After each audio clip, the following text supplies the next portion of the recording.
this morning. That's impressive. I wish I could say the same for me, but I'm getting there. I'm a cup of coffee in on my second. My crew back there, are you okay if I get started? Yes, ma'am. All right. Well, welcome to your first interaction with the 7th through 12th grade division. The good news, your student is halfway through middle school. The bad news, they're halfway through middle school.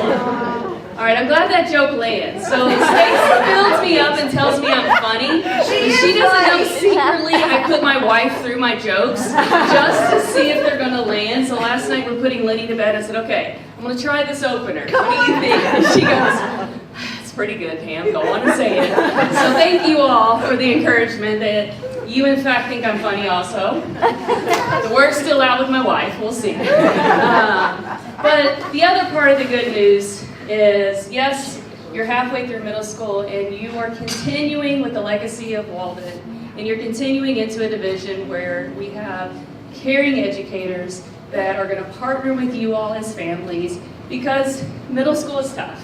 And you know that, we know that, we've all experienced middle school, and I don't think there's a person in the room that wants to go back to middle school and experience that again. And so, 7th grade, I'm going to be transparent, it's hard. It is, because where they are developmentally, it's not because, I know some of your questions is like, oh my gosh, the academics, how much homework are they going to bring home? We'll talk about that. And I think you're going to hear a lot of things you're going to like to hear about the homework and the rigor and the academic side. But really, it's where they are developmentally. And developmentally, they're supposed to push boundaries.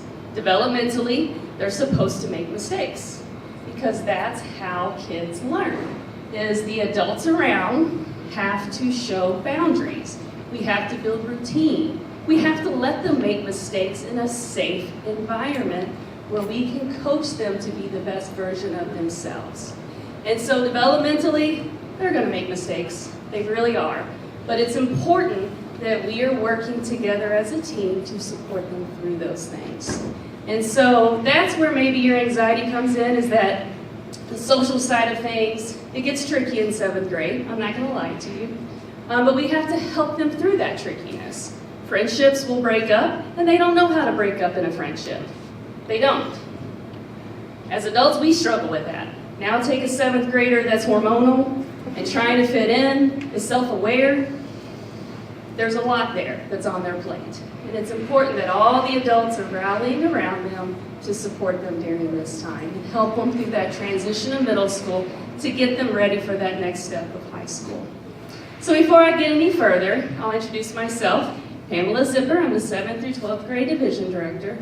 This is my 4th year here. I guess I'm finishing my 23rd year in education.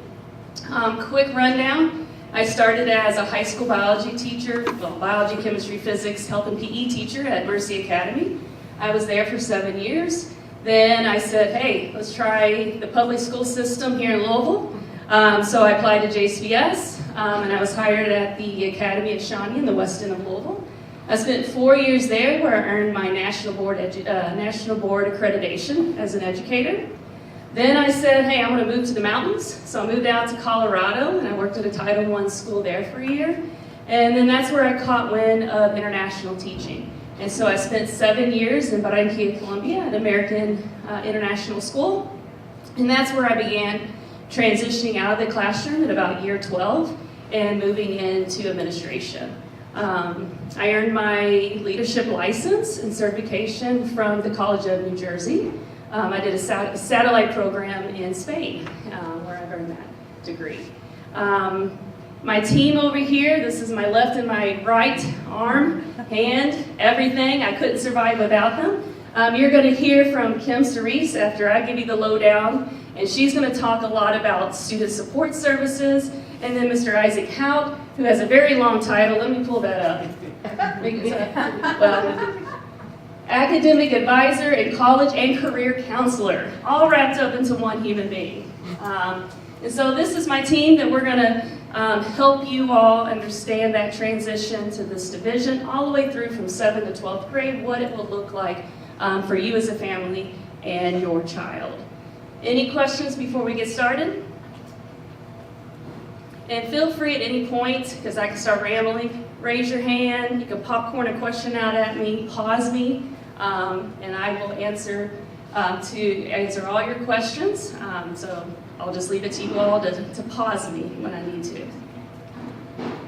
All right. So this is just the nuts and bolts is what I'm really going to talk about, because you just got to make sure you understand how do you get your kid on this campus and off the campus. That's a great place to start. So here, the day begins very similar to the 5-6. We start at 8 o'clock, but the drop-off is going to be different. And one of your questions is, well, how will my child start building autonomy? Well, when you drop them off from the high school door, their first step is they got to get to homeroom all by themselves. There's no longer a teacher coming to the cafeteria and taking them to homeroom. So they have to make it from your car to their locker and to homeroom by 8 o'clock. So that's their first step of just recognizing time, and there's a deadline, but I need to get somewhere. So when they go in to the building, they'll stop at their locker, begin to get themselves organized for the day, and then they go into homeroom. But homeroom bleeds into a 40-minute period. And so during that time, that's when we do our common work period and advisory. And I'll talk a little bit about that a couple slides down, but we build in some support starting that first 40 minutes of the school day. Things to remember, that they need to arrive by 8 o'clock, and that means in the classroom by 8 o'clock. And so that's a big piece, because you might get here, drop them off at 7:50, but they still have to get somewhere else by 8 o'clock. If not, if we have a lower school student as well, do we drop off the lower school kiddo here and the bigger kiddo back here, or can they come in together yes. still? How does that? They can come in with the youngest child. Okay. Because they should be able, by 7th grade, to get from here just a little ways down without any problem. So versus the little one taking the big one, the big walk. So if they want to still come in through this yes. door and walk, that's okay. That is perfectly fine. Okay. Yeah, they just don't have to pause here and stay in the cafeteria. I was like, do I do two? And so if they aren't in there by 8 o'clock, they are considered tardy, and we do track tardies, so keep that in mind. Attendance. This is an important piece. Please submit your child's attendance through School Pass. Now, if you're not tech savvy, that's not a problem. You can email me. I'm great at staying on top of my emails. But it's important that you let either School Pass, the front office, or myself know that your child is not going to be at school. Okay?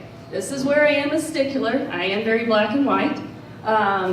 If you do not tell anyone that your child is absent, I will mark it as an unexcused absent. It's not to be mean, it's to hold you all accountable, and it's to make sure your child is safe. That is my number one priority, and it's my number one job, is to make sure your child is safe every single day. So that communication is very important, so I can get that communication out to my teachers that your child isn't going to be here.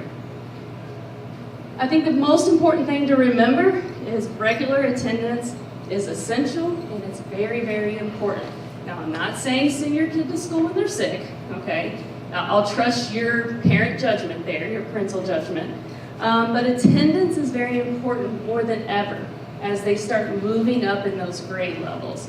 Content gets harder, the work gets more rigorous, and the importance of building that foundation, especially in those skill-based courses like math and English that build upon each other, it's very important that your child attends school. And I think just to put it in perspective for parents, if your child misses just 2 days a month, that's 20 days a year, that's 30 hours of missed math instruction, 60 hours of missed reading and writing instruction. And that, when it comes to them graduating high school, that is a year of education loss. And I like to tell parents that because when you put it like that, it's like, oh my gosh. When before you're like, oh, if they just miss 1 day a month, it's not a big deal, or 2 days a month. But when you really look big picture, it's a lot. And so I want you to kind of keep that in mind as a parent, because we know that it is very hard to catch up when there's academic loss and when there's gaps in their learning. And so I always like to tell parents this just to put it in perspective. Because 2 days a month never seems like a lot until you look big picture. So please keep that in mind moving forward. Now dismissal.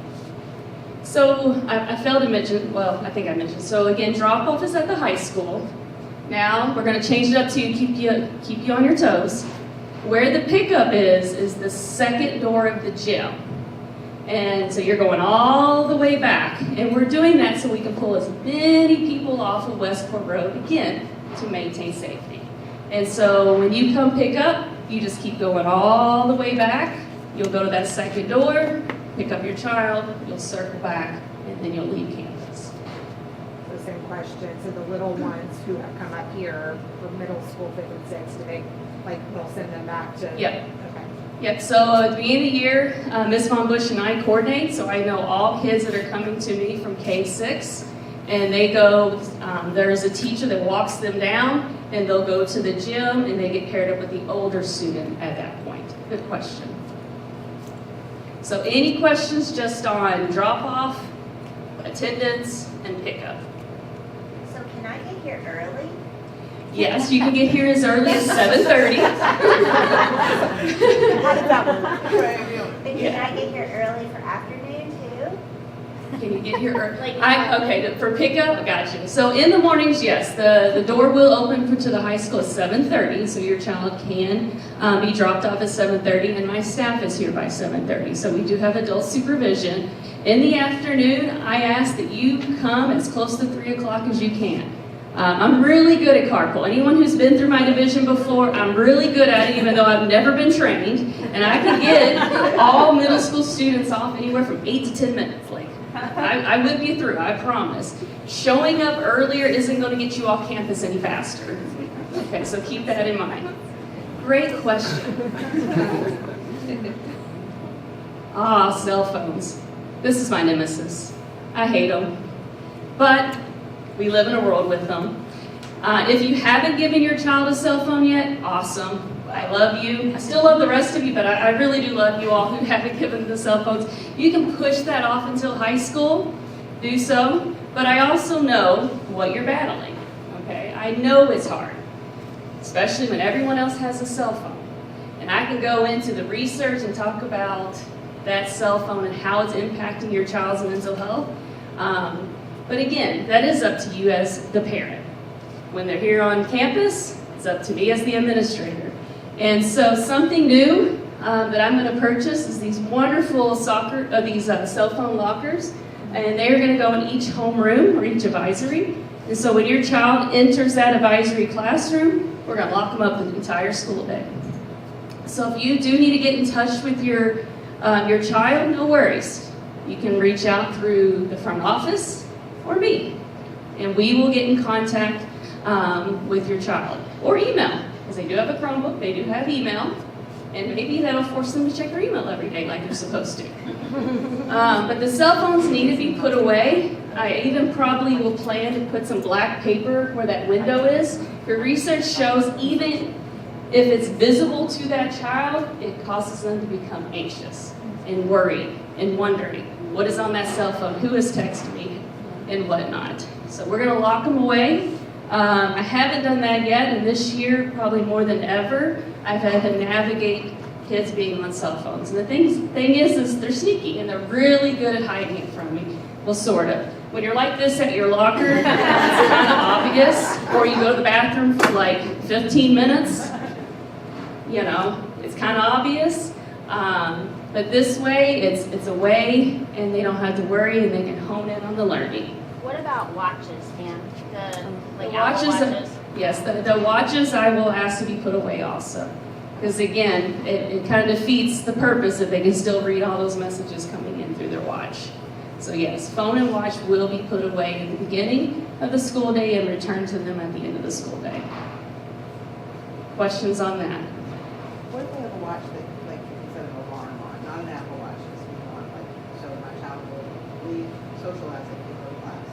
That's fine, yeah. As long as it's not the smartwatches where everything's coming through and they're getting all that social media notification, but a regular watch to help with their executive function, I'm okay with that. Any other questions? Man, that doesn't, you're all okay with that? I dropped it with the right group of parents. No phone. I know. Yeah. No phone. So just in case somehow that doesn't get into the locker and they try to hold on to it, you know, there's consequences to all our actions. And I think this is a kind way to kind of scaffold it up. The first offense, it just comes to me, and then they got to come back. They have to come to me at the end of the day, face me, eye to eye, when I give that cell phone back. The second time, I will ask the parent to park and come in to grab that cell phone. The third time, I'll keep it for 24 hours. It'll be locked up. I know they're expensive phones, but I will keep it. And then the fourth time, the student will not be allowed to bring that cell phone for 5 school days. Okay? So just keep that in mind. It's all in the student handbook along with our policy around cyberbullying. Any questions about that? It's a fair policy, right? If you get down to that 4th time, I'm like, okay, come on, kid. All right, something is a disconnect there. And that's only happened really, I think, twice in my 2 years, or twice in my 4 years. So it doesn't happen very often. Discipline. I think this is something always parents are curious about.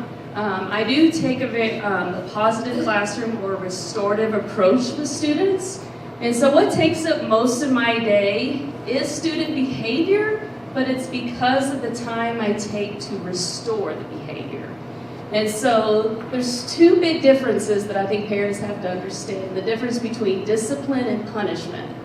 Punishment is obvious to everyone. If I suspend a kid without even saying, the kid's just not here, people notice that. And then I go, oh, the division director did something. I love that. Discipline is all the behind the scenes stuff I do coaching your child or coaching you as a parent that no one else sees. And sometimes parents go, oh, Zipper's not doing anything. I promise you, I'm doing a lot. When I do restorative things, I'm spending a lot of time with your child because I'm trying to correct the behavior so it doesn't happen again. I can throw out suspensions left and right. That doesn't mean your child's behavior is going to change. But when I spend 45 minutes or an hour in a restorative circle with that child and another child they're having a problem with, I have a higher probability of changing those behaviors so they don't happen again. And so please keep that in mind. I know it's sometimes hard as a parent because you can't see what's going on in my office, especially if it's a situation with another student. But I always ask, please trust in me as the professional. I'm not someone who just sweeps things under the rug.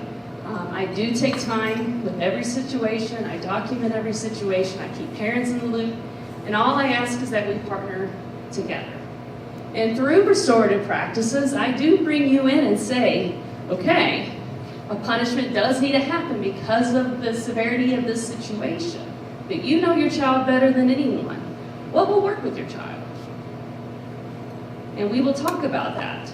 Now, sometimes I do have to make the executive decision, but I do want to partner with you to figure out what is the best thing that's going to support your child, help them understand what they've done wrong, how that has impacted others, and how can we change this behavior together as a team. Questions about that? Does that apply to like their high emotional management too? Like Ms. Publish is kind of their second mommy here. I mean, I don't look like a second mommy? You know, like if you had kind of a protocol for if they're having an issue, Yeah. like that they can't really manage emotionally, Yeah. is the set of the teacher, do you have an open door policy? I definitely have an open door policy. I definitely work with regulating them, because that's the first thing. I have to help regulate the emotion to get them to listen. So yes, I can help regulate their emotions. Both of these people down here help me at times regulate students. But yes, the first step is regulating them, getting them in a place where they feel safe so that we can talk about whatever happens. And I always tell students, and I'll say, because they'll say, oh, you're mad at me. I'm like, I'm not mad at you. There's a disconnect between someone being mad or upset about what has happened. And I'll say, I'm not mad at you, okay? I'm upset of the situation, yes.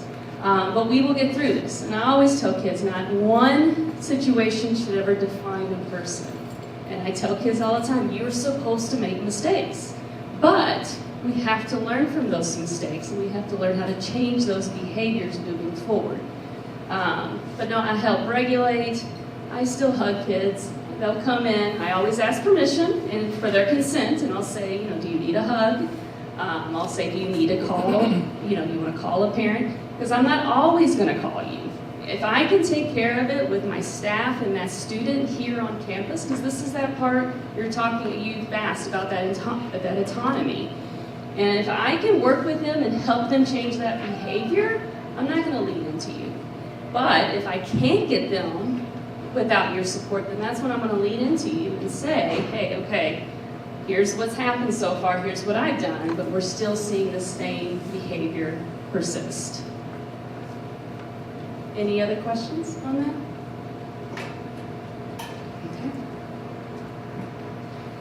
Okay. Sometimes, just to kind of go back, sometimes we'll do some out of lunch reflection. You can call that detention, but I like the idea of reflection.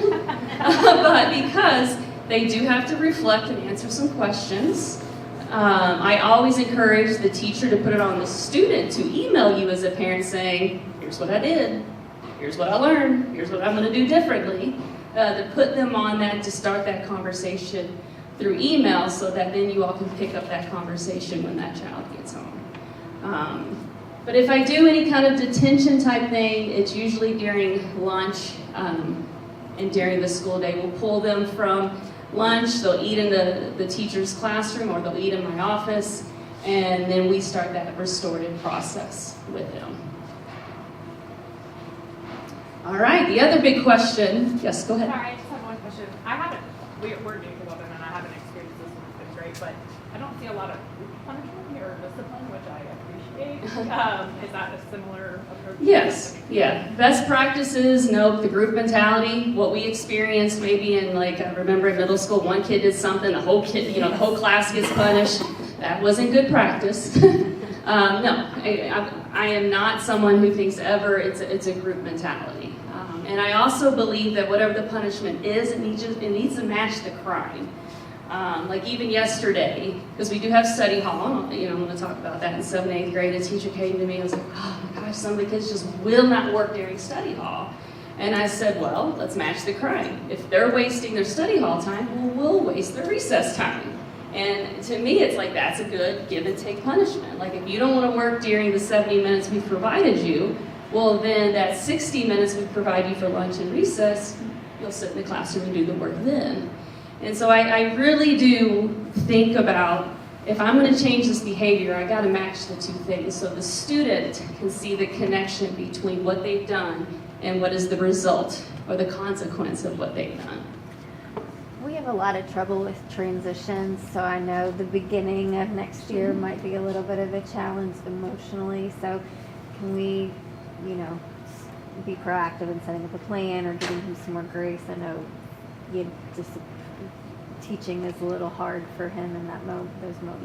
Yeah, we definitely give time for transition, even just the slight of you dropping them off and getting the homeroom. I'm not taking those tardies right away. I'm in the hallway, I'm encouraging them, to get to class. But yes, there's always a grace period to help with that transition because change is hard. It's hard for everyone. There's a lot of nerves. It's, we need to take time to get to know your child. So yes, that is definitely a piece.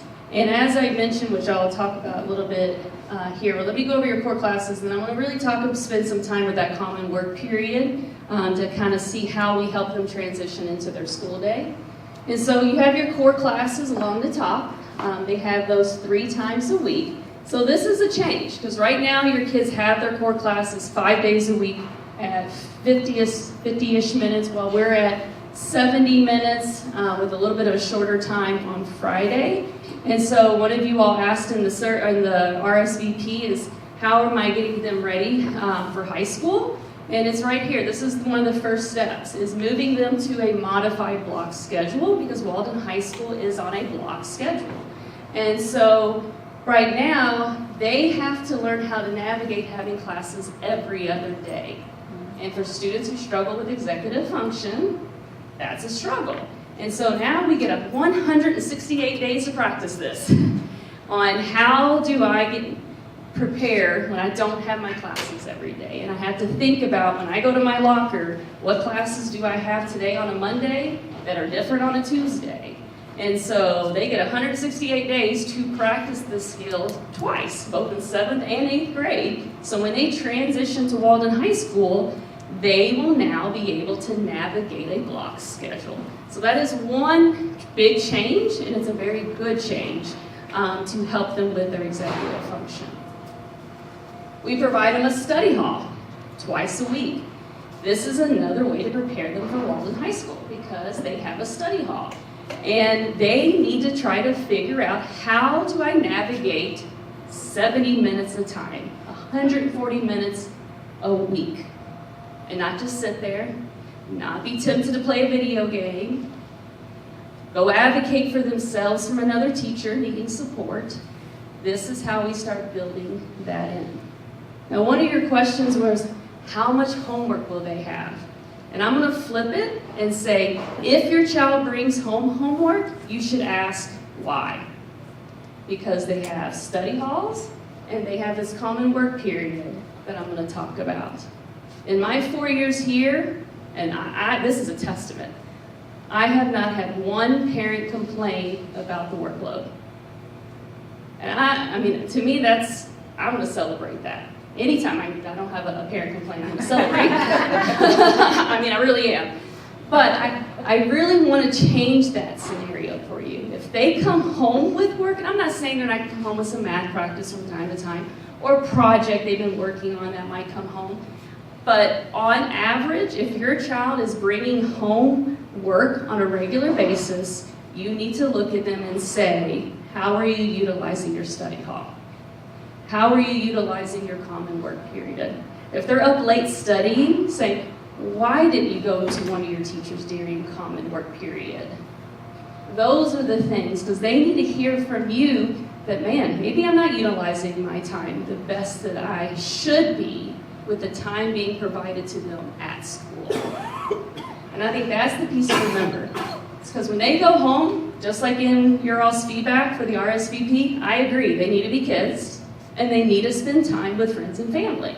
That creates a balanced, healthy preteen. And so I'm right there with you. And so that's the piece I think is key, is constantly saying to them, how did you use your study hall today? Did you go see a teacher during CWP? You know, science is a struggle for you. Are you going to see Miss Cordy? Miss Cordy doesn't have to always come see you. You should go see Miss Cordy. Yes? Is that true for people that do band as well as the common work period? Yeah, so how I balance with the band students, because it is band versus study hall, is the reason why I brought in this common work period that I'll talk about. So yes, even my band students still have 2 days a week to work on stuff here on campus. Students who are not in band have 4 times that they have a block of time to work on their work. Everything else is pretty straightforward, very similar to 5-6. With our advisory time is on Wednesdays from 8 to 8:40, and that's where we focus on the social emotional learning. We do activities from how friends break up to some executive function stuff to, I know right now in my 8th grade, we're talking about intent versus impact, because it's a big thing in middle school. They don't think before they speak, they just word vomit. They word vomit, there's no filter, and there's not going to be a filter for a long time, because developmentally we know the frontal cortex is not completely developed. And so sometimes they word vomit things and go, oops, I shouldn't have said that, or I'm just joking, I didn't mean it that way. And so right now we're working on that idea of intent versus impact, and and really helping them see when we use kind words, how it impacts others. So that's a lesson that they're doing in 8th grade right now. But Wednesdays are when we focus in on the social emotional support method. We don't do it every day, but specifically a lesson plan. And then lastly, this common work period. So this is something that's in the high school, and so I brought it to the middle school this year. And so, on this next slide here, you can kind of see how the breakdown is. So on Mondays, we're taking attendance right away because they're going to be here at 8 o'clock. And then we do what's positive classroom strategy, which is called class meeting or circle time.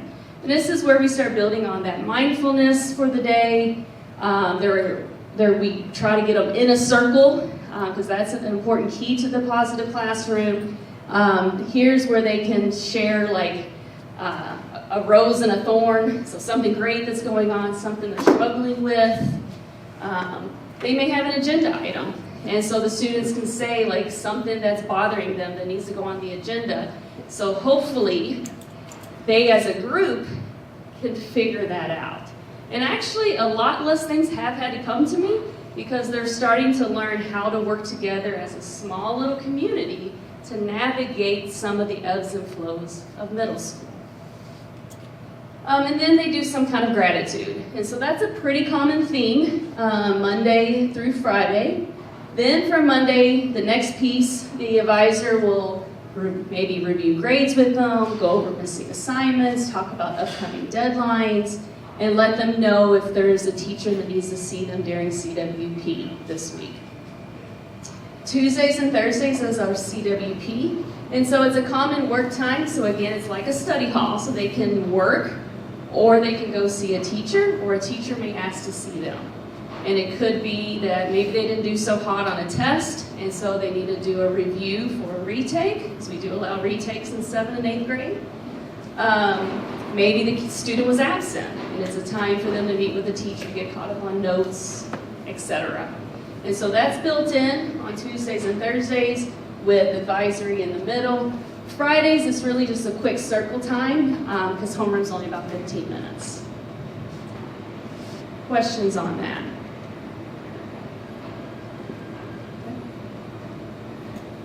That's a lot. I don't expect you to read that, but if you just wanted to see what it looks like on our end when we start building a schedule. But again, we have the 40 minutes in the morning for the common work period / advisory. They go into first period, then they have a break, then they go into 2 more classes at 70 minutes, then they have their lunch and recess. We finish with last period, and then back to homeroom to get ready to leave. So it's a pretty good schedule where there's some breaks in there. Their longest stint of time is those 2 back-to-back classes there in the middle of the day there.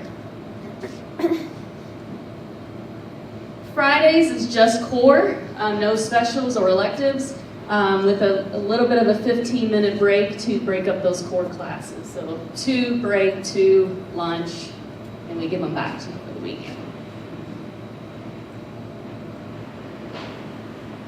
Quick thing on grading, I won't read everything to you, but really the purpose of grading is to build transparency for you as a parent to understand how your child is doing on the standards that we teach here at Walden.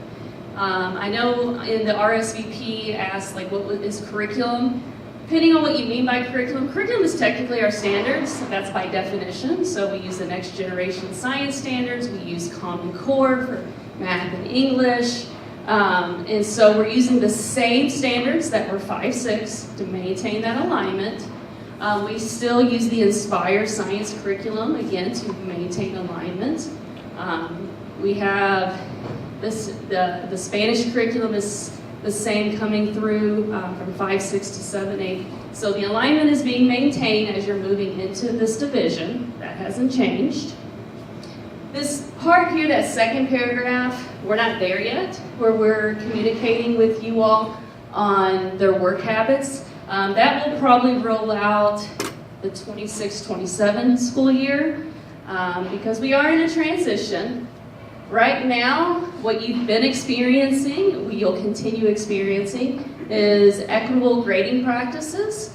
And so our scale is from 50 to 100 versus the 0 to 100. Am I repeating myself? Are you all familiar with some of this? Yes, some shake, some no's. So 50 to 100, again, is adjusting the scale. I know when we were in school, it was 0 to 100. And if you look at that scale, it's really not very equitable because we put such a high emphasis on failure, while all the other grades are only a 10-point difference, and then we had 50 points for failure. Doesn't seem fair. Probably not because it came out in the 1800s. So hopefully in 2025 we've learned a lot in education. Behaviors are not built into the grades. We're not trying to push kids into compliance. We want to develop lifelong learners. So I'm one who does not believe in zeros.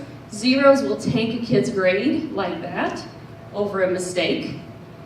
Second, no penalty for late work. And you're like, oh, well, Ms. Zipper, that my child will never turn anything in. They will. It's shifting a mindset. It takes time, but they will. They have to begin to understand the importance of doing practice. In college, I could say for my degree, I was a biology major. They didn't grade my homework. It was my choice if I did homework. They graded my assessments. And so if I didn't have that built into me that, hey, I need to do practice because that's how I get better, I wouldn't have done so hot in college. And so we have to start building in that mindset that even though the practice is low stakes, it's a low grade, that we need to do practice to prepare for something bigger. We do allow one retake on the assessment, and that could be a summative or an applicative. Summative is just a fancy word for like tests and papers. An applicative is technically a fancy word for tests, papers, projects. And so we do allow some retakes. And then here's how it'll be in the grade book for at least one more year for you all, where you have your formative assessments. That's just a fancy word for practice.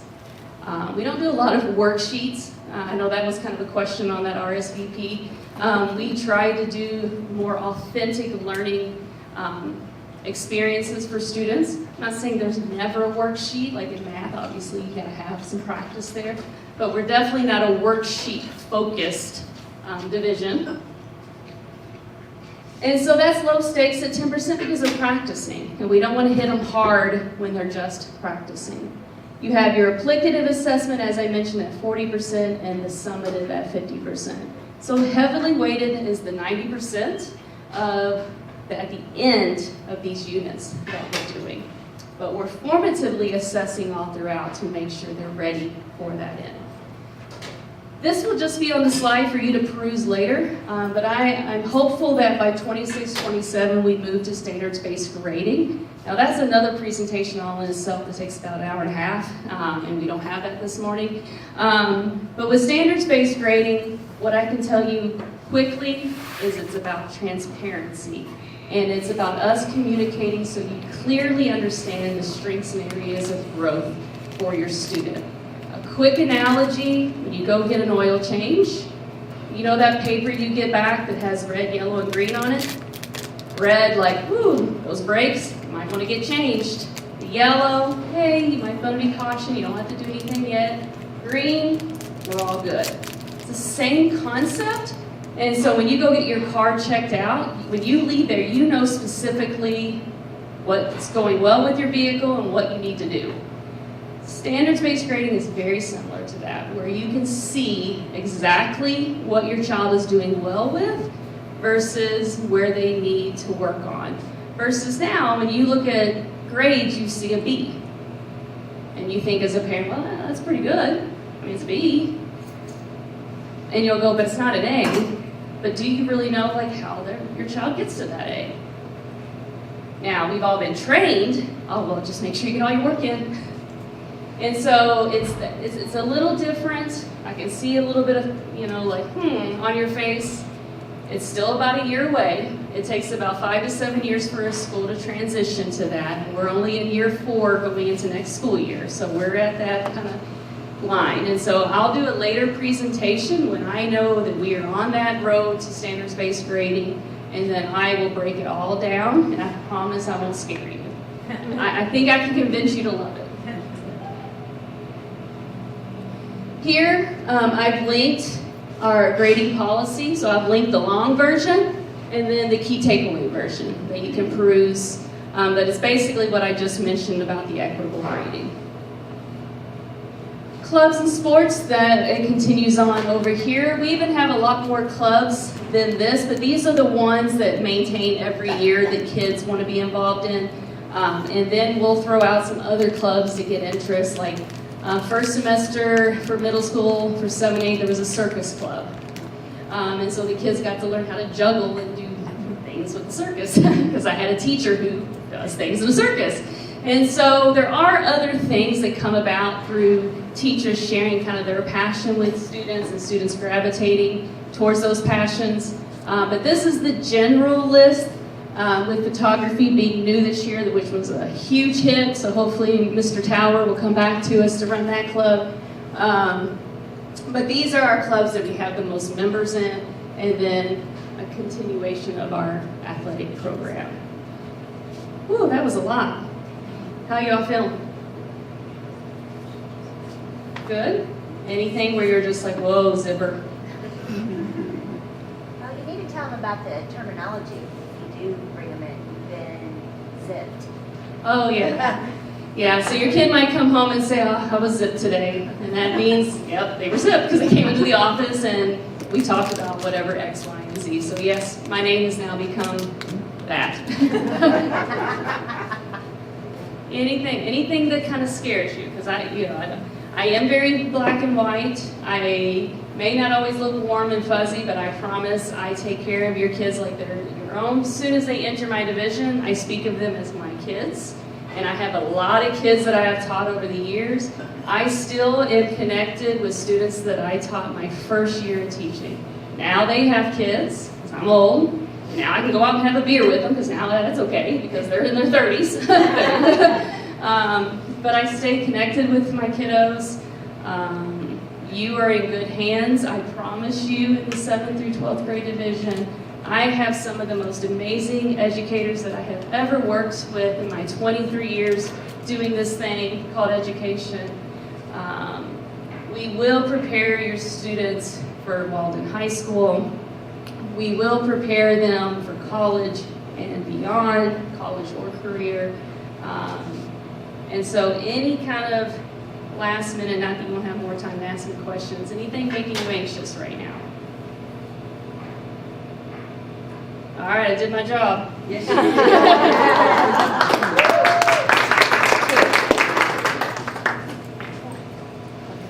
Clicker. Perfect. Thank you. Good morning. My name is Sorise. Let's just take a moment. That was a lot of information. And let's just breathe. If I can, please breathe in through your nose for 4 seconds. 2, 3, 4. Hold that breath at the top for 4 more. 2, 3, 4.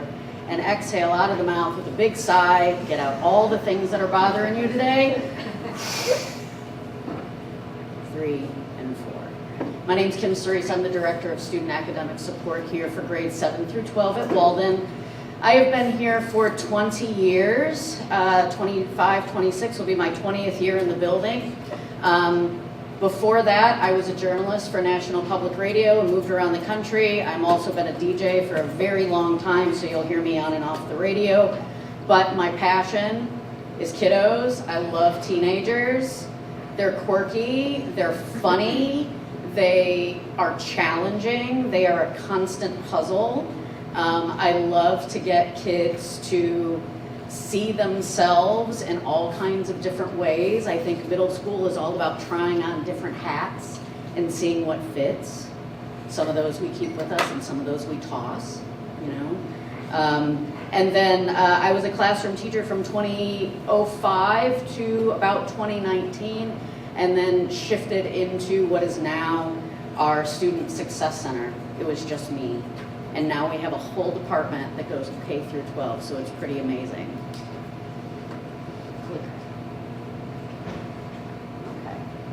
So what do we do in our Success Center? In our Success Center, we support students and families through individualized student support plans. I call those the SSPs. These are for our students that have diverse learning needs. We also provide intervention services through our support center in math, as well as literacy and also executive functioning. I also provide testing services for students who qualify. These are students that have extra time or private testing accommodations on their student support plan. And then I will also work with your child in the high school to apply for those testing accommodations if they qualify for their PSATs, their ACTs, AP classes, and SAT testing, because that's done through outside testing services. The Student Center is also a safe space. And this, I think, is probably the most important thing for me because it helps every child. It is a safe space and it's a resource for all of your kids.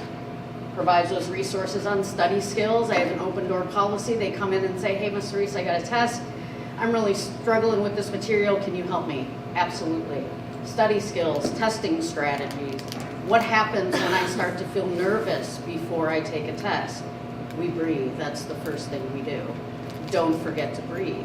And breathing for emotional support is different than breathing to stay alive. Okay, so it's intentional. And then we also talk about executive function.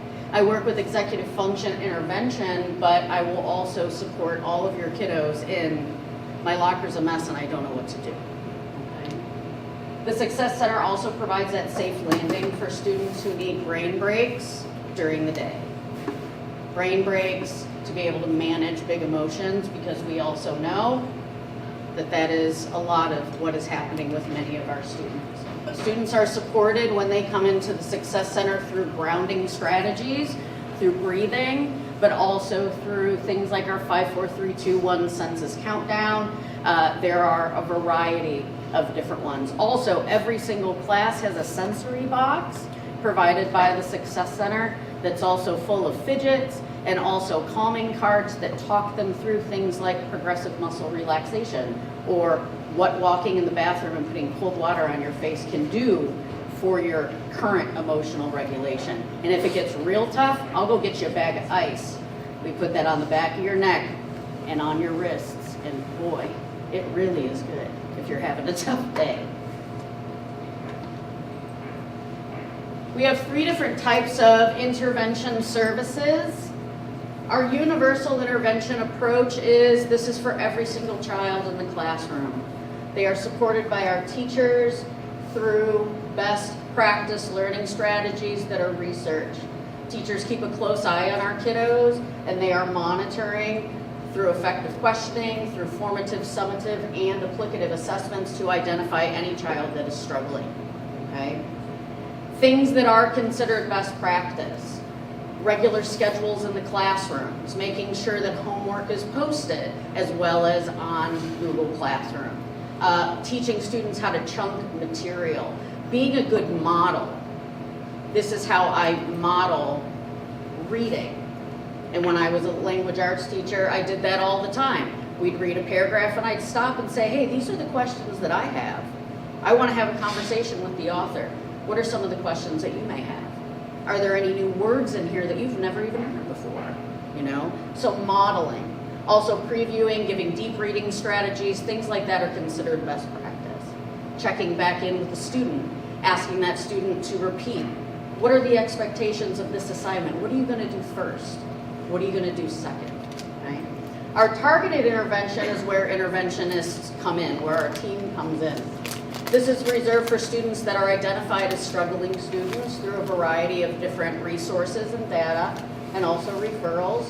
They work individually, sometimes in small groups if their needs are parallel, and they will come out of class. Generally, we always do our absolute best to pull your child if they need intervention services during common work period or during a period of their study hall, sometimes after school, because we do not want to take a child out of a core class.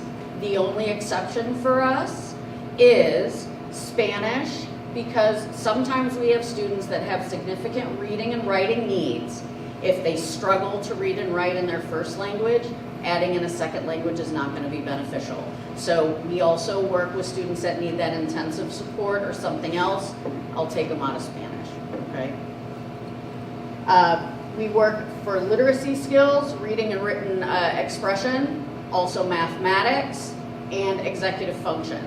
Now, to make the difference for you, it's not tutoring. Intervention is gap filling.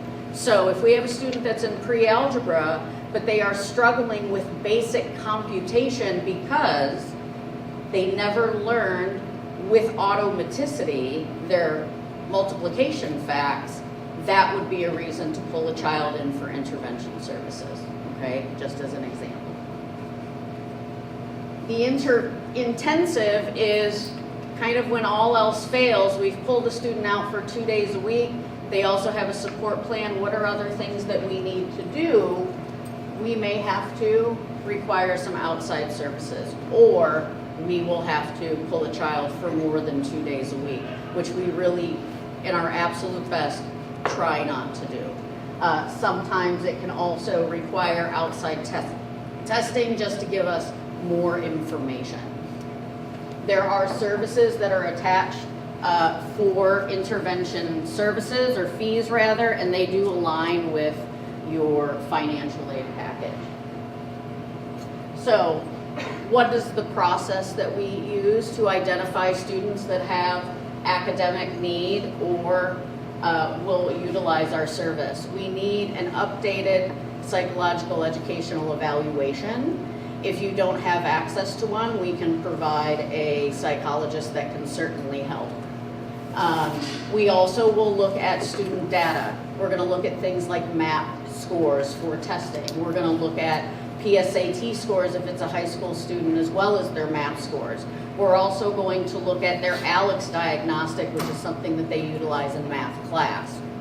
So all of those things are going to be brought to the table, as well as schoolwork, because that can also fill in some gaps and give us some additional evidence. We'll also call in the interventionist and have a screening so that they can target, is it challenges with phonemes or pronunciation? Is it that early computation piece? Maybe division has always been a struggle for your child. So they'll be able to pick those out. We'll also have referrals from teachers, and we will not just talk to one, we'll talk to all of their teachers to see, is this a continual challenge, or is this something that is just targeted in that very specific classroom?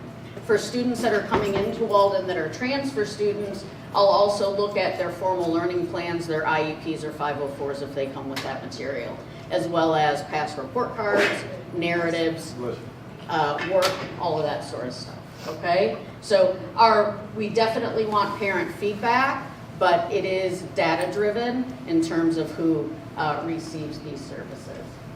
Any questions up to this point? Okay, I know this is an incredible amount of information, and it will be sent out, right? Yes, it will. Okay, yes. What is the referral process? We start with teachers first, okay? Teachers will fill out a referral. I've also had students though, if your kiddo struggles in a way that's like different than maybe they have before, they hit a ceiling in a class, have them come talk to me. Absolutely. I've had many students over the years that have said, this is where I'm having a hard time. Can you help? Absolutely. So a lot of times it's parent driven, a lot of times it's teacher driven, but also we want to build advocating students that can advocate for themselves and for their needs as well, to say, this is not sticking with me. I need some help here. So we will, again, have meetings with teachers. We will pull all of that evidence. We will have an intervention screening, and then we will have a meeting with parents, Ms. Zipper, myself, and we will put together a plan. That plan could be, we want your child in CWP with a very specific teacher for some one-on-one reteaching, or it could be we're going to place them in intervention. It could be a combination. It could be we need more information and we need additional testing, so we're going to recommend somebody that can help with that evaluation. And if we have a diagnosis, we're going to put a plan in place, okay, to be able to support your child. I wish every single kid in this building had a plan. I think teachers need them too, because we all have our way, you know? Who qualifies? Again, somebody with a diagnosed learning difference, but this is also for physical and intellectual disability, social and emotional mental health. All of these things are qualifiable for a child to have additional support at Walden. And if your child had an individual learning plan in the lower school, we're just continuing that, okay, and expanding upon it. What does that student support plan look like? It's long, I will tell you. It also is a housing for all of the child's data. So this is something that is kept very secure because it does have links to their evaluative material. It does have information on their cognitive profile. It also will have individualized accommodations that are specified for your child, and teachers must provide accountability that they are using those accommodations and providing them to your kiddos. It's not, they needed extra time, well, they didn't ask. No, they needed extra time, period, right? There is also the best practices. That data is on there as well. We put in learning goals. There's homework support. I always suggest the Pomodoro technique, which we also reflect a lot in our study halls, especially in the 7th and 8th grade. Ms. Cordy's amazing with this. This is where we work at age plus 1 minute for sustained attention. It's not 25 minutes for every kid. It can also be, I love math, I can do math for 30 minutes. That's not me, but you can. Or reading is the worst. I can only read for about 10 or 15 minutes at a time. That's cool. You start where you start. So brain development, brain science tells us age plus 1 minute on a good day for something that they enjoy. We can modify that, so it might be 12 or 13 minutes. Then we give a 2 or 3 minute activity break. They gotta move, they gotta get the wiggles out. Some kids need a snack. When I was in the classroom, I would send them out the back, go do a lap for me if you feel like it, or go jump on the swings and come back in. Now let's get to work. They need that. I used to have a 10-pound box of books that sat next to my door that I would have students bring to the library when it was out here so they could carry something. That kicks the brain back into production, heavy lifting. So we do all sorts of things, and they're listed on there. Teacher's notes, my meetings with you, our notes are housed on there, as well as additional resources. So it's a very long and lengthy document, but it travels with your child all the way through graduation. Then I clean it up, send it off to them to college so they can present and say, this is who I am, this is how I learn, and this is what I need, right?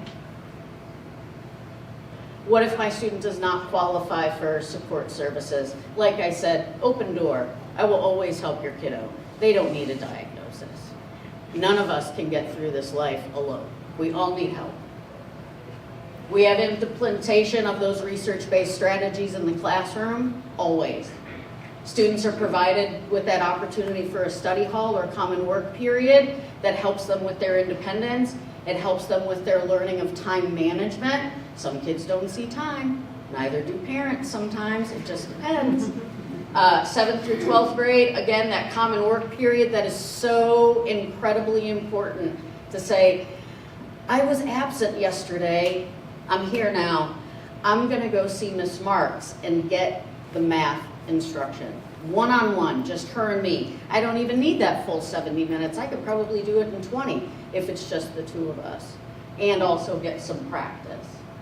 Our advisory program also supports with social, emotional help, as well as executive functioning strategies and skills.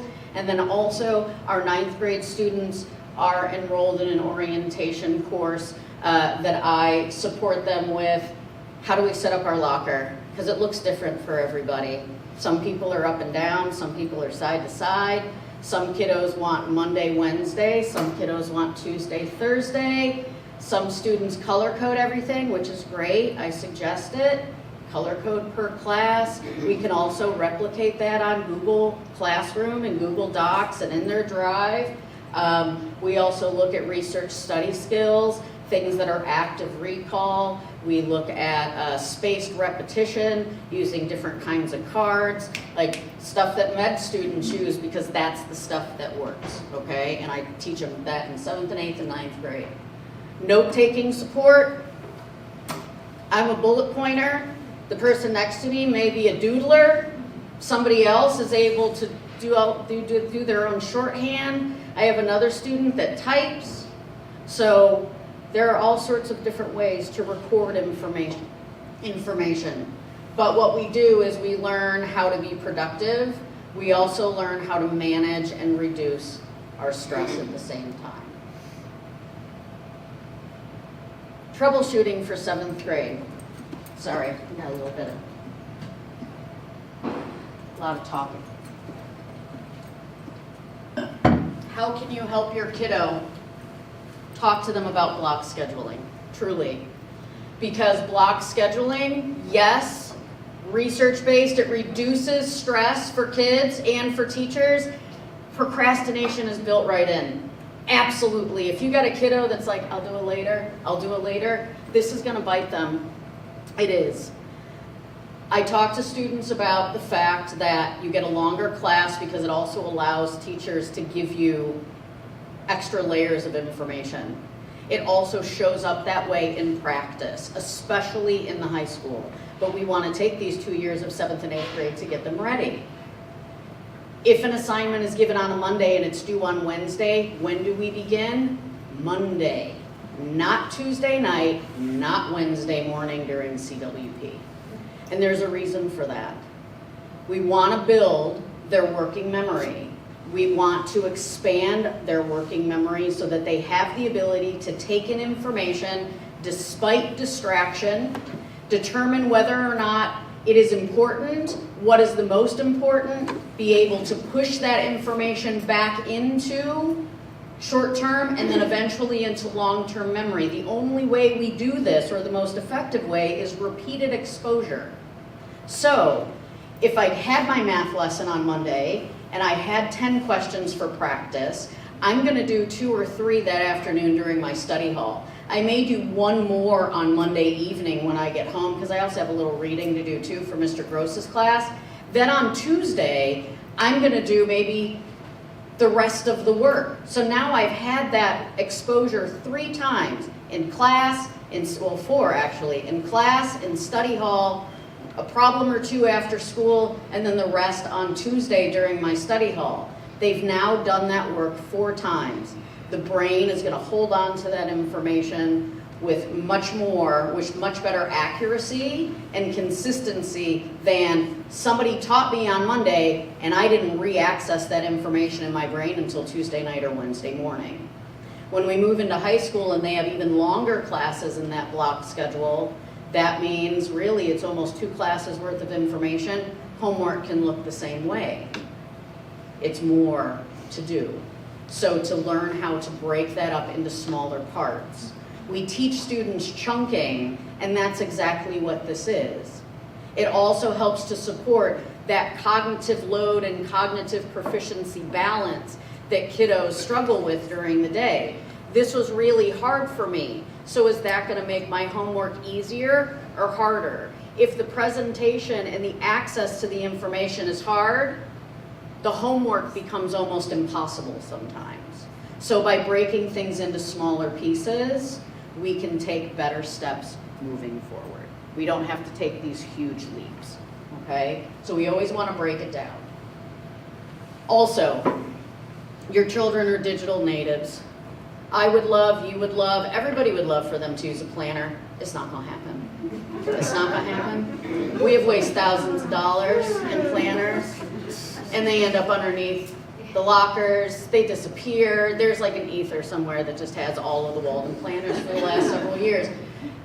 They don't do it, and they will eventually. But right now, many of them are, I can remember, I know you can, Boo, I know you can, but do you remember all of the bits and pieces? Do you remember all of the details? No. Let's just learn to write it down. That's all I want you to do.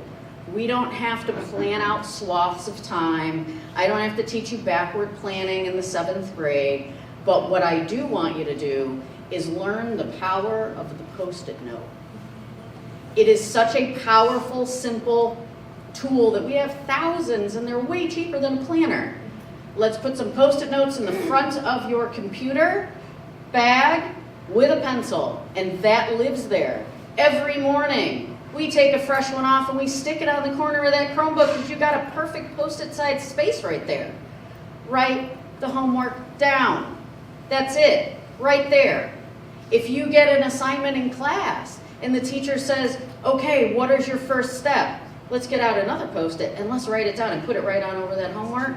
Because then if I get distracted, I can go back to what I was supposed to do. When I get home, I unlayer the Post-its. And here's my homework.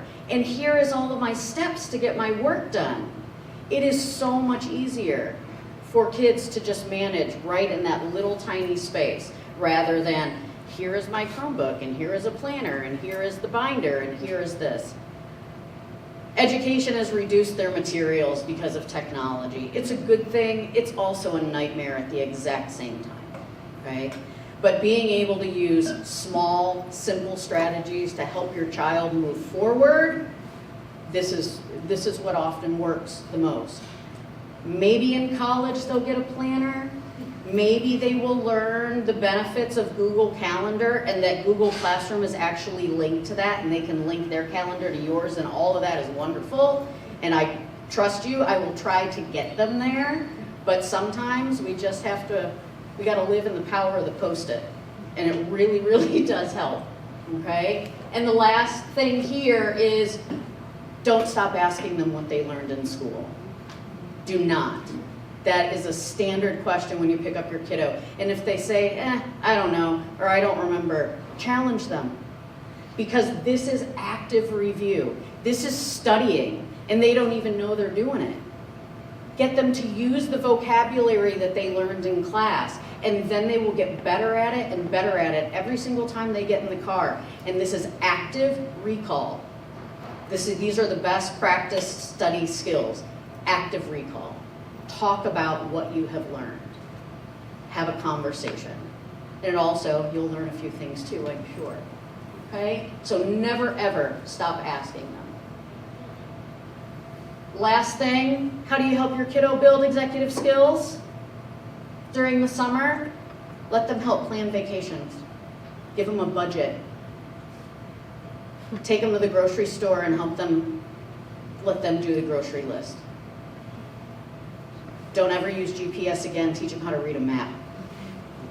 Okay? It's a big, big drain on our executive functioning that we live by GPS.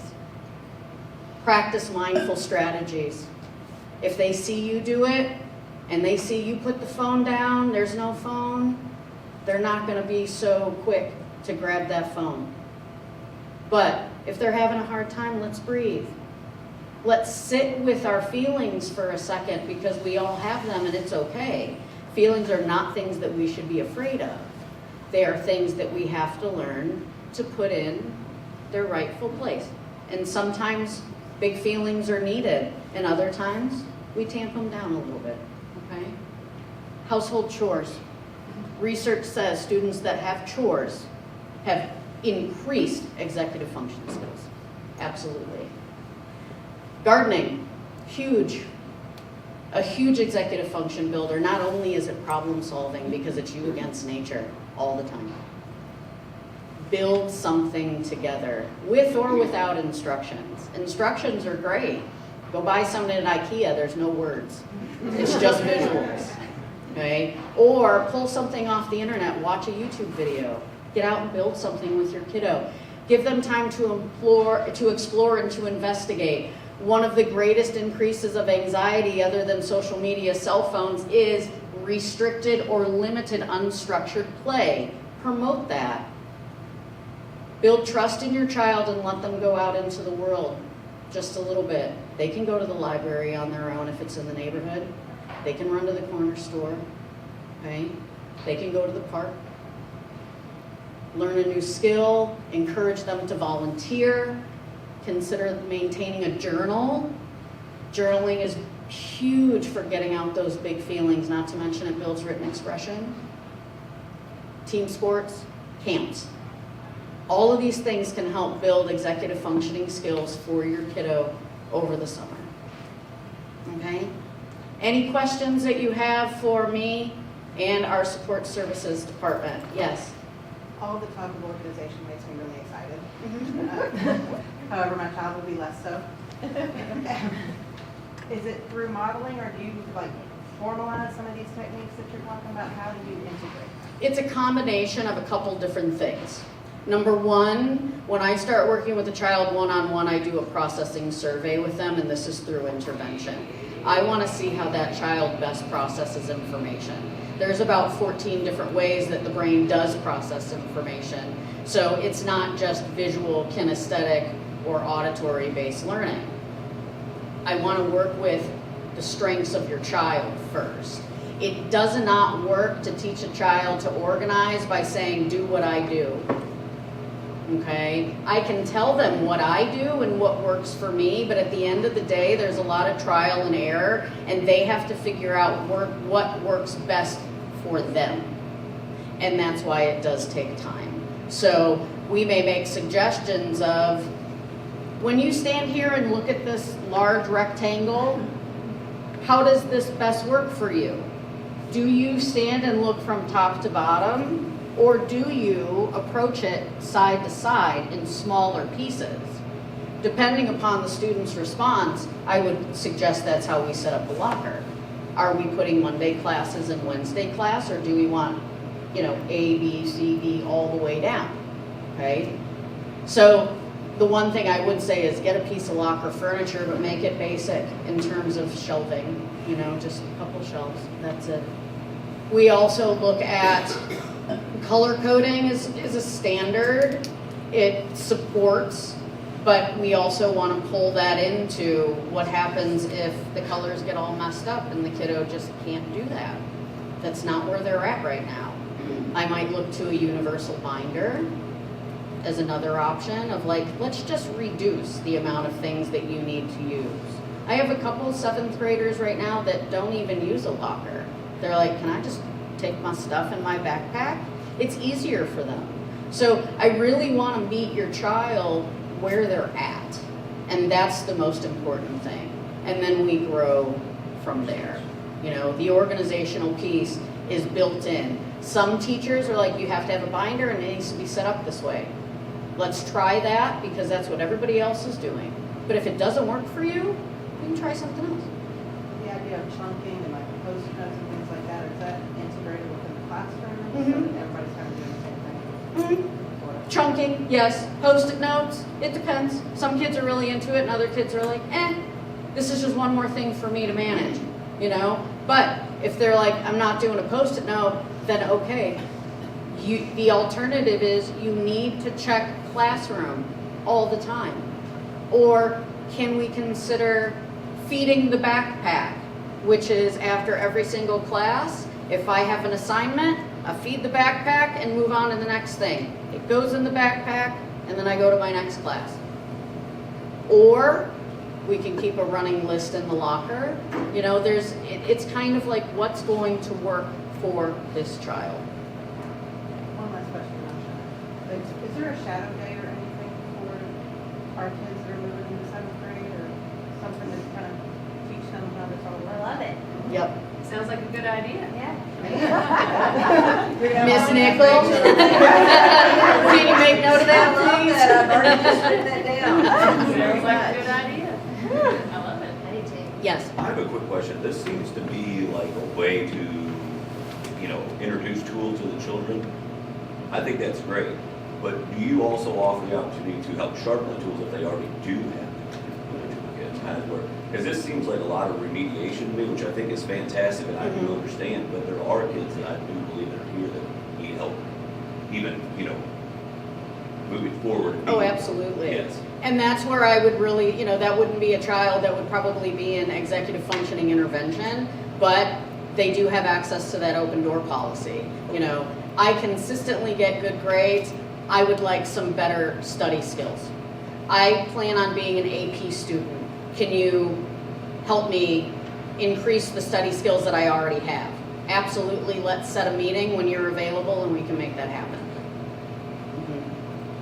Did you have a question? Yeah, so in 5th and 6th grade, they use the super folders. Will there be recommendations on what materials we need to buy them, and is it class specific in 7th and 8th grade, or how does that? You'll get a letter from me in the summer. Okay. And it'll tell you the sizes of the lockers so you know what to purchase. We'll give you suggestions on those planners if you do want to try to work, your child to work with a planner. And then I give you the color coding system, if that works for your child, by subject area. I also give Pam suggestions on locker furniture. Some kiddos like, stands of shelves, others like hanging shelves, and then they're underneath is free. So it just kind of, again, it depends. I suggest hanging shelves if your kiddo is a sports person, because then it gives them place for uniforms, tennis shoes, and all that stuff at the base of the locker. And also, I'm sure you've run into some of our lockers have wonky bottoms. So there are some shelving units that don't fit securely. So I have done measurements. I have kind of found the ones that I think work best that you can also use for longer than a couple months. They'll actually last the entirety of the school year. Though I did have one kid snap one this year, which was shocking. But things happen. Yes? For the teachers who've had our kiddos for the last 9 months, is there not a formal, but is there a period where they can kind of talk with the upcoming 7th grade teacher just to give insight, not necessarily to create a anchor bias, but just like, hey, here's what I've found is working well. Yep. And heads up, I don't want to I always love the idea of coming in fresh and forming your own opinions, or not opinions, but kind of how can I help this child the best. But I think there's probably some pretty good pearls in our teachers that over the last months have recognized our kids. Absolutely, and that's already happening. Okay. So teachers do meet in our pre-school year, pre-service time, and they will meet to discuss students that are moving up. I've already started speaking with students that I know will be under my support, and those plans are already being built and they're in place, and so yes, those conversations are already happening. And they also help with devising homerooms, in terms of successfully, collecting students in rooms that they're going to be a positive cohort of students. Okay? Anybody else? Okay. I'm going to pass this over. Oh, back to me. And I'll give this to you. All right. So I think if anything you should take away is nothing is a can. It's not canned here. We continue to personalize that experience for each individual student, depending on what their needs are. We meet them where they're at, and we are going to grow them to their capacity. I think that's the piece you need to take away, that all the adults are focusing on best practices and ways to support. And I think the other piece, and I've learned this since I have a 21-month hero, is they watch everything we do. And they still do at their age. And they're going to developmentally go, get away from me. I am now the center of the universe. Don't let them push you away. Even in high school, don't let them push you away. They're watching everything you do, how you manage anger, how you manage executive function. They're watching. And I know that's scary to think about, but they are. Even my they start very young. And so we have to think about how can we model good things for our children to support them during this time, because they're sponges and they're trying to grab everything around them because they're trying to understand this thing called life. And they're trying to navigate it the best way they can with very few tools. And we have to give them those tools. All right, so if you can click that for me. So we can't just stop, because 7th and 8th grade, you're going to think, oh my God, really? Zipper? We're just getting into 7th grade. Well, I can tell you these 2 years are going to go fast. And it starts getting real for you all as parents, because I know you're already thinking high school. I saw your all's feedback. You're thinking high school, and you're like, gosh, I'm just trying to get through 7th grade. Don't worry, we got your back. We'll get through 7th grade. But these are things to think about. And thinking about how you're going to take a leap with Walden High School. And I'm going to be quick, and I'm going to turn it over to my counselor.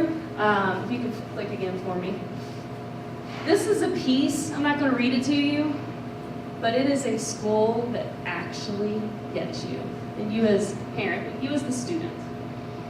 These are the things that I want you to think about when you are thinking about this 7th through 12th grade experience. We are a place where your child is going to continue to thrive based on the foundation developed in the K-8 program. The teachers are going to know your student. Just like you mentioned, our teachers is not going to just stop when the 6th grade teachers turn over your kiddos to us. It's a constant communication. If we're struggling with one of your students and meeting their needs, guess where we go? To the other experts down the hall, the 5-6 teachers, saying, you've had them for 2 years. Help us out. How can we support? My high school teachers go down to my middle school teachers and say, okay, how can we support? It's a team effort. We personalize that experience. We're going to ignite their curiosity, and we are going to continue to grow them to be the best versions of themselves in Walden High School. Click one more time. This is just on here, because again, you've gotten plenty of information. I don't think you need more, but you can at least see what the high school daily schedule is and how it compares to the 7-8. You can also see study hall guidelines, and it's the same guidelines for middle school, and you can see what CWP is about in the high school, because that's a little different. But I just wanted to bridge that for you all, because that was on that RSVP. Many of you said, how are you developing them, preparing them for high school? And so I just wanted to put those couple of slides on there so you can see how we're bridging that for your child and your family.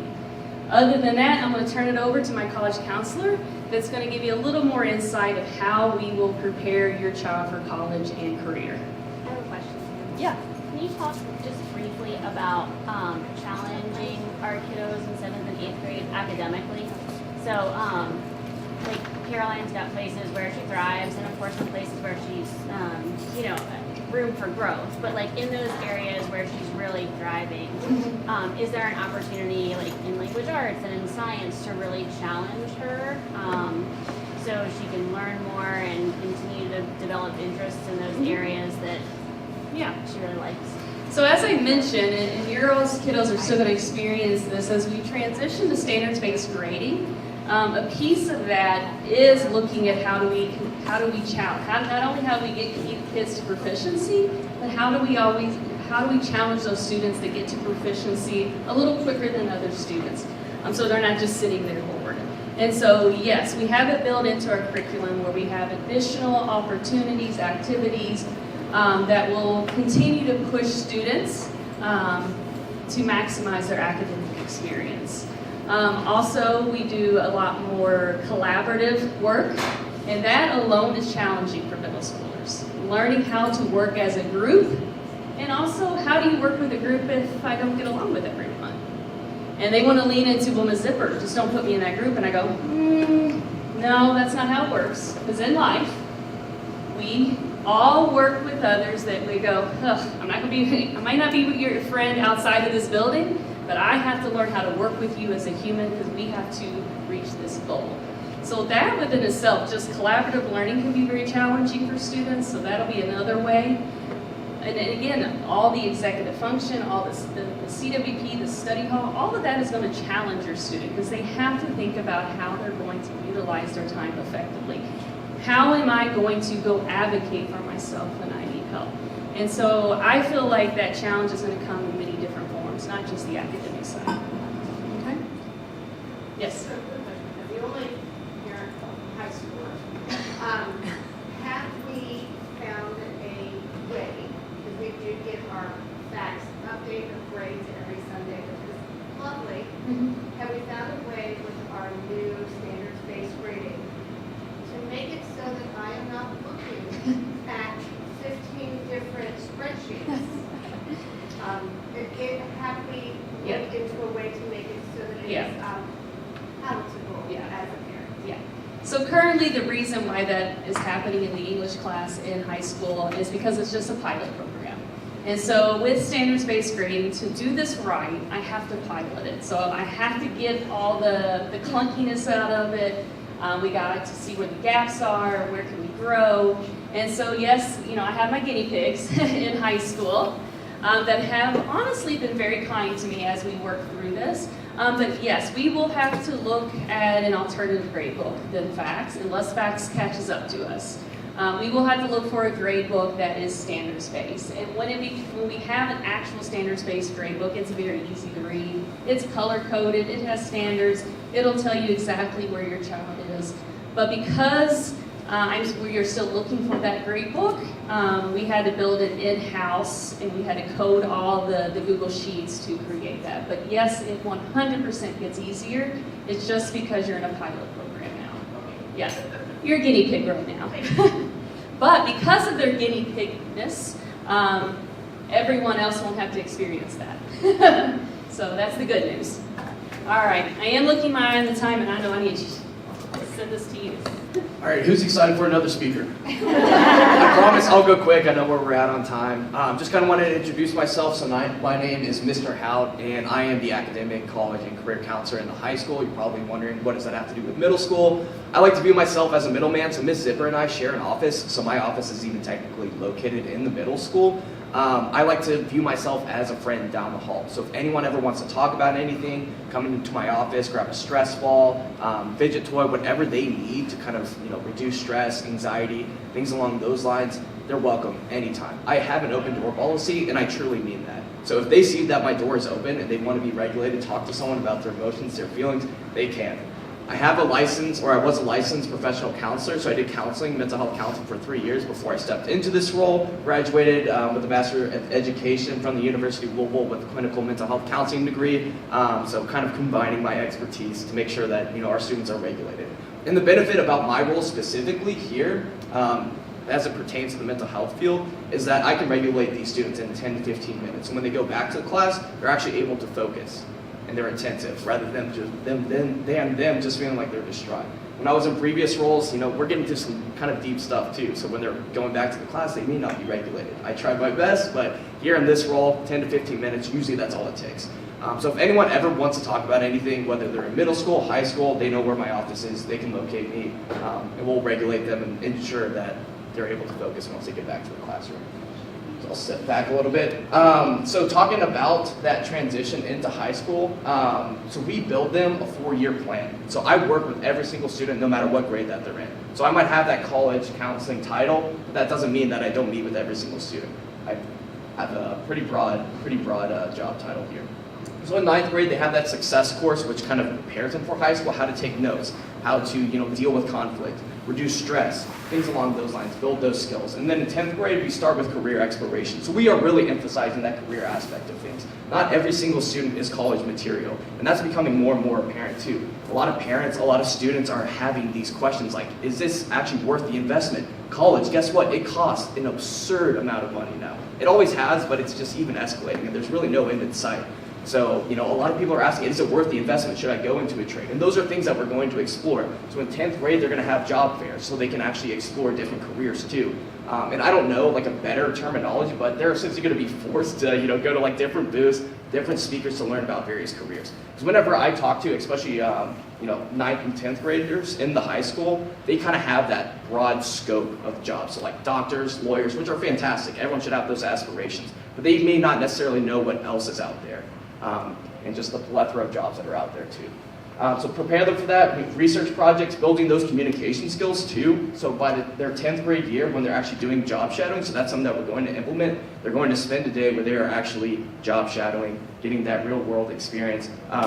Miss Tyler's daughter is actually doing that her sophomore year, kind of outside of the job shadowing program, but that's one thing that we're building too. We're building a job shadow contact list too, so if they're ever interested in that, they can do that.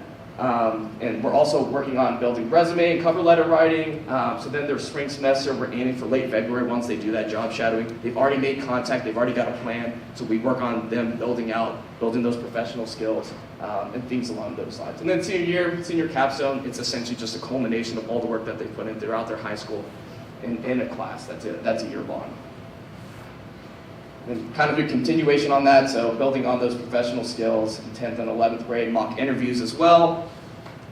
And then we also started to develop, this started this year, so I got here in October, so we've really hit the ground running, and I'll be short and concise about all this. But we are preparing our students to take more standardized tests. I know that might kind of like set off some red flags, like, oh my gosh, standardized testing. I think the best way to view it is that standardized testing, especially as it pertains to college, can only help. So after COVID, a whole bunch of colleges and universities, most of them, went to test optional. So that meant that you didn't have to submit your standardized test scores. But if you wanted to, you can. So it's another tool that you can utilize that if it's beneficial, you can submit your ACT or SAT scores. Also, more and more colleges are starting to go back to requiring tests. So in the next 4 years, I talked to an independent college counselor. She believes that 75% of colleges within the next 4 years will start to require that. So we want to make sure that our students are prepared. So by the time that they are juniors and seniors, they're not like, oh my gosh, I haven't taken the ACT or SAT, what do? They'll have already been prepared, they're familiar with taking the test, they'll do the practice ACT and practice SAT their 9th and 10th grade year. That will also provide us 2 years of data to know which test they're trending towards. Are they better SAT taker or are they better ACT taker? Because those two tests are completely different. SAT only has 2 subjects, ACT has 4, and we'll have those 2 years of data to be like, okay, I think that it would be beneficial for you to take the ACT or SAT in that case. We also implemented the ACT being taken here at Walden.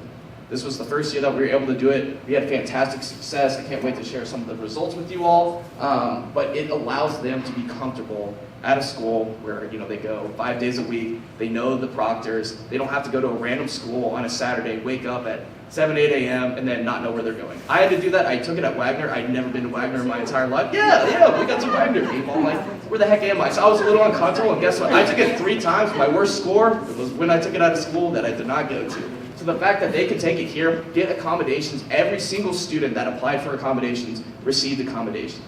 When they took it elsewhere, that wasn't the case, Ms. Sorise, was it? No, Yeah. it wasn't. And Yeah. it also gets tricky to making sure that there's consistency in those accommodations. Beginning in the 7th grade also helps to support making sure that they're accepted in high school. But one of the things I think that is interesting is that when a student gets time and a half on the ACT, it just made a 4-hour test a 6.5-hour test. That doesn't always work for a child that needs extra time or extra help. So one thing that we can do is that I can apply for them to take that test over multiple days, which really helps. And being that it's done in the building makes it even more successful for that child. Yep, and we had an example of that this year, and we had absolutely fantastic success. And then their 12th grade year, you can retake the ACT or SAT as many times as you want. I wouldn't advise taking it, in an absurd amount of time. You're just kind of stressing yourself out. But you can take it additionally in 12th grade. Just kind of wanted to share why the ACT is important and SAT as well.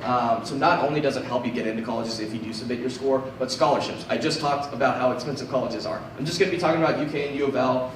Those are probably the most popular colleges that our students go to. Or IU. Or, not IU. I didn't. So a lot of people think that you need an absurdly high ACT score to qualify for scholarships. That's also not the case whatsoever. To qualify for a $2,500 scholarship, and that's the minimum amount that they'll give you. They can give you a lot more than that, or they can give you just the $2,500. You only need a 3.3 and a 26. Whereas if you don't submit your ACT scores, you have to have at least a 3.5. A 3.3 and a 3.5 are very, very different. In order to qualify for a full in-state tuition, you just need a 3.5 GPA and a 31 with the ACT. Whereas if you don't submit your ACT or SAT scores, you need a 4.0. 4.0 is pretty difficult to get, so I would much rather have the 3.5 and the 31 in the ACT.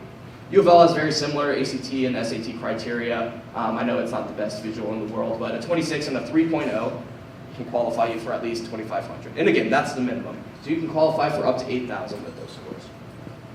And Morehead State, they're the most generous with it. You only need a 21 and a 3.0 to qualify for $3,000 scholarships a year. That's annual too, so that's $12,000 minimum throughout your time there. So we did have our scores released from our February 28th exam. So we had 5 scores, and we had 18 test takers total. So 5 of the 18 test takers had a 30 or above. So we also implemented ACT test prep. So that's why we're really proud of it too. This is our first year doing it. So if us having this success this early on, with really just being fully on about a crazy amount of planning overall, if we can stack this up over even more months, years, I can't even imagine the success that we'll have. So we are setting our students up. So 5 scores at 30 or above. The average score was at 23.8, which is more than 5 points higher than the state average. Students who took the ACT prep classes at Walden scored on average 4 points higher than those who did not participate. That is a huge difference. So we just saw those charts. That could be the difference, not only getting into a school or not, but also qualifying for tens of thousands of dollars of scholarships. And this was also the first time they ever took the ACT. So there were no practice tests in years prior, so they're also going to be taking the practice ACT their freshman and sophomore year too. So they're going to have that experience, they're going to have that familiarity with the test, and I imagine that these scores will only continue to improve.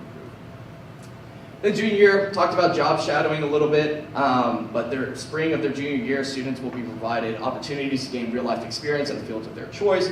Again, we are growing that job shadowing contact list too, so we're trying to help set them up in this scenario too, so we're not just throwing them to the walls. We're like, hey, go find a job, shadow them for 4 hours a day. We're gonna kind of, help them out, meet with them, see, what job would be the best suited for them. So this will save time, energy, and money. So this stat, it's absolutely bewildering, but 60% of college students end up changing their major. If we can mitigate that and have it be, just even a smaller amount than that, 10% or whatever, that will save so much time, energy, and money.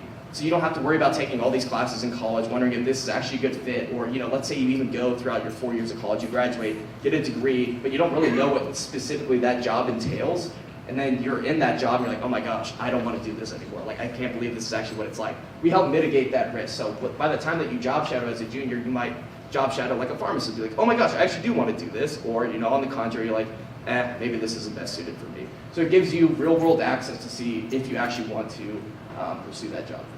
These are our course offerings for this year. So I know that we really lean into small, but small does not mean that there aren't opportunities out there. We have almost 60 course offerings in total. They're all listed there, and it continues on to the next page because that's how long it is. And those are all the other classes that we have as well. So there's plenty of options too. And I've worked with every single student. I've already met with 50 of them. I still got 7 stragglers. I'm locating them down to get the final meetings in. But I meet with every single one of them to develop a 4-year plan. For the classes that they take, what stands out on their transcript. Can I add in one quick thing? Yes. If your child has a plan, it does not mean that they cannot be very, very successful in an AP class. I have students all the time that have academic need and they are kicking tail in AP classes and doing very well on the tests as well.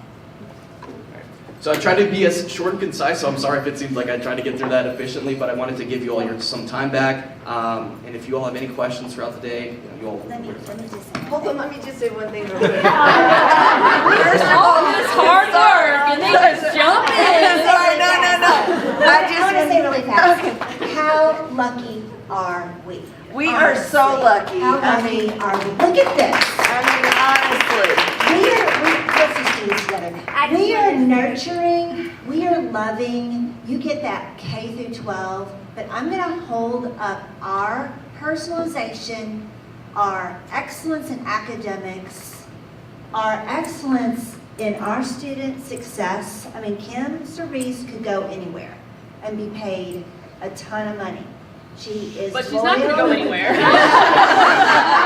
She is loyal to Walden and loyal to your students. And I live this every day. I mean, me too. But I sit here today and my mind is blown. I swear that's what I was going to say. Okay. It's like I did not plan to speak. Yeah. We've all worked through all this together. Most of you know or may not know I've been here since 2006. And I'm in the back and I'm still humbled by what we do here. And it's been a privilege to see it grow to what these people have shared with you today. And I want to say that we are a K-12 team, and you took it for the team today. He took it for you all. He raced through things that he has really prepared, and he's living those that it's only going to enhance your children's bright futures. I'm sorry we've run along so long. It's a lot of information to process. And here you go.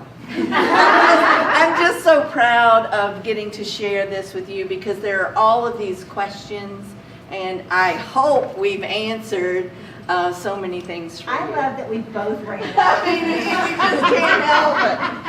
I'm impressed it only took 2 minutes. Let's just take that. But I hope your key takeaway is you are entering an amazing division of passionate educators that want to meet you, your family, your kids where they're at, and we are going to grow them to their fullest capacity. And we are very passionate for what we do.